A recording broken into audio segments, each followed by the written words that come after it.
L'accord de Nouméa, quoi qu'on en dise, est fini avec la période des 3 référendums. Donc on doit écrire aujourd'hui une nouvelle page, et cette nouvelle page ne pourra pas s'écrire avec un corps électoral gelé.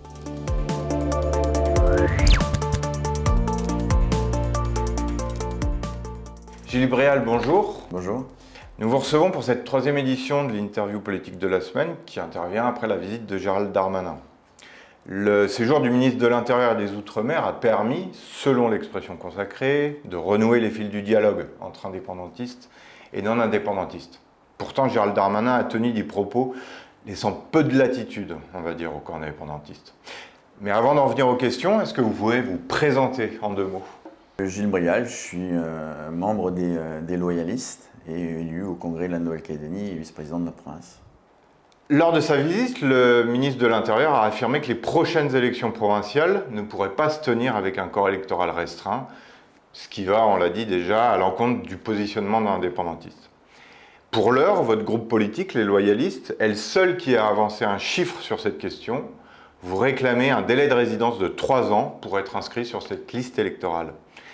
Est-ce que vous pensez sérieusement que ce délai puisse être accepté par le camp indépendantiste pour qui le corps électoral est, je cite, la mère de toutes les batailles? Le gel du corps électoral était possible dans la période de l'accord de Nouméa. L'accord de Nouméa, quoi qu'on en dise, est fini avec la période des 3 référendums. Donc on doit écrire aujourd'hui une nouvelle page, et cette nouvelle page ne pourra pas s'écrire avec un corps électoral gelé. C'est un droit français, mais c'est également le droit européen, un droit international, et la France ne pourrait pas geler ce corps, elle irait à l'encontre de ses engagements internationaux. Ça, c'est la première des choses. L'aspect juridique. Après, au niveau politique, c'est également une question de principe. C'est-à-dire que ce qui a été validé par les Calédoniens en 1998 lors de l'accord de Nouméa, on était bien sur un accord électoral glissant. C'est-à-dire au bout de 10 ans de présence en Nouvelle-Calédonie, vous pouvez participer aux élections provinciales. C'est ça que les Calédoniens ont validé à 72%. Et donc nous, on dit que 3 ans, c'est suffisant pour découvrir le contexte et puis pour savoir si oui ou non on a envie de s'engager sur ce territoire. Est-ce que ce sera les 3 ans à la fin de la négociation? Ça, on n'en sait rien. Est-ce que les indépendantistes en veulent? Ça, c'est sûr que non. Mais moi, je ne suis pas là pour défendre la position des indépendantistes. On est là pour défendre la position de ceux qui ont dit 3 fois non à l'indépendance et de tous ceux qui n'ont pas pu s'exprimer également et qui sont au quotidien des Calédoniens, qui payent des impôts, qui ont créé des familles en Nouvelle-Calédonie, qui pour certains créent de l'emploi. Ils ont vraiment choisi la Nouvelle-Calédonie comme leur territoire et ils doivent pouvoir s'exprimer comme les autres. Comment, dans ce contexte-là, vous envisagez l'élaboration d'un accord politique? Le corps électoral, c'est vrai que c'était quelque chose pour nous qui était... On ne se dit jamais on va réussir à commencer une négociation par ça, c'est quelque chose qu'il faut gérer en dernier. Et finalement, la méthode Darmanin, de faire l'inverse, c'est de dire c'est un énorme obstacle sur le chemin de l'accord, sur le chemin du consensus, et autant le faire sauter dès le début. Les indépendantistes, ils portent l'indépendance, il y a un dogme politique, mais ils sont également réalistes. Ils savent qu'au niveau juridique, au niveau international, encore une fois, ils ne pourront pas maintenir ce corps électoral gelé. Donc ça va être compliqué, mais on trouvera une solution là-dessus. Et si on n'en trouve pas, et c'est ça qui est important dans les déclarations de Gérald Darmanin, c'est de dire si vous n'êtes pas capable de vous entendre sur un pacte politique, si on ne peut pas utiliser le terme accord, avant les élections provinciales de 2024, eh bien, elles s'organiseront, mais avec un corps électoral qui sera différent de celui d'aujourd'hui. Donc c'est un moyen de pression pour nous obliger à trouver un accord. Alors justement, ça tombe bien que vous parliez de la démarche de Gérald Darmanin. Est-ce qu'il y a un style Darmanin? On voit clairement que les propos du ministre de l'Intérieur et des Outre-mer tranchent quand même assez nettement avec ses prédécesseurs. Oui, mais il est à l'écoute. C'est-à-dire qu'il ne vient pas avec des vérités qui va asséner.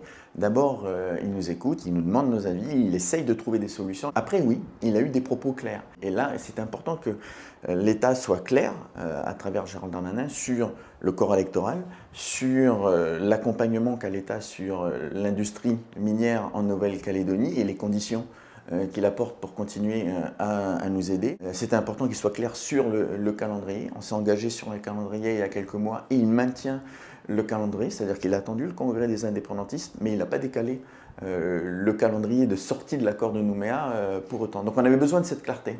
Vous parliez du dossier nickel, puisque c'est un dossier sur lequel Gérald Darmanin a été là encore assez, voire même très direct. En substance, il a estimé non seulement que l'État devait toujours mettre la main à la poche, mais qu'en plus, la Nouvelle-Calédonie n'en retirait rien, qu'elle ne gagnait pas d'argent. Est-ce que c'est pas un constat d'échec de l'ensemble de la classe politique de ces 10, 20, voire 30 dernières années qui n'a pas été capable de s'accorder sur ce dossier-là? C'est un point d'achoppement, mais aujourd'hui, on est comme au bout de l'accord de Nouméa, on est au bout de cette logique industrielle minière qui ne convient pas à la Nouvelle-Calédonie. Darmanin dit deux choses. Un, c'est vrai, la Nouvelle-Calédonie ne retire pas les fruits qu'elle devrait avoir du fait qu'on a quand même presque un quart des ressources minières, enfin du nickel, dans le monde. Et deux, il dit que l'État aide, ok, mais il n'aidera plus s'il n'y a pas une stratégie minière qui est mise en place en Calédonie. Et ça, c'est essentiel. Dans cette stratégie, on doit réfléchir comment le nickel peut être une source de financement des politiques publiques, c'est-à-dire comment on récupère de la richesse, de la fiscalité sur le nickel. Est-ce que c'est sur l'extraction? Est-ce que c'est sur des modèles offshore? Est-ce que c'est sur une taxe globale? Enfin, il faut vraiment partir quasiment d'une feuille blanche. Et il ne faut pas avoir peur de ça aujourd'hui. Nous, on a dit, après avoir critiqué pendant des années les modèles offshore, on a dit on est prêt à étudier tout ce qui peut permettre à la Nouvelle-Calédonie de s'en sortir et de prospérer grâce au nickel. On va se recentrer sur l'actualité récente à présent, qui est avant tout dominée par une actualité sociale.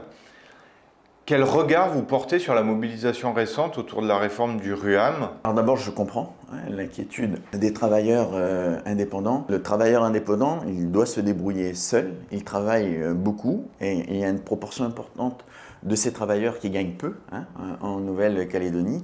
Et c'est normal qu'ils soient inquiets pour l'avenir avec un texte comme celui-là.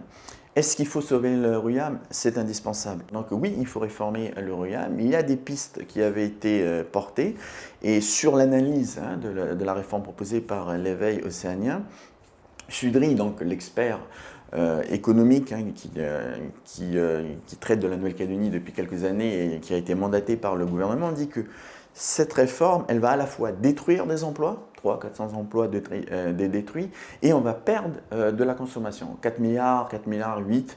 Donc moi je comprends, je soutiens la démarche, et je souhaite, on fait partie, nous les loyalistes, de ceux qui disent que le gouvernement doit reprendre ce dossier, et on doit se fixer, comme la méthode Darmanin, une deadline, et dire on se laisse 3-4 mois pour présenter aux Calédoniens, mais un plan d'ensemble. Ce qu'on observe, ça faisait sans doute longtemps qu'on ne l'avait pas observé, c'est quand même une politisation de ce conflit social, dans la mesure où c'est une mesure qui a été proposée par l'éveil océanien, alliée aux indépendantistes, et on voit que les personnes qui sont dans la rue, effectivement, font plus partie de l'autre camp. Enfin, c'est une caractéristique qu'on n'avait pas vu ressurgir depuis pas mal de temps, ça aussi.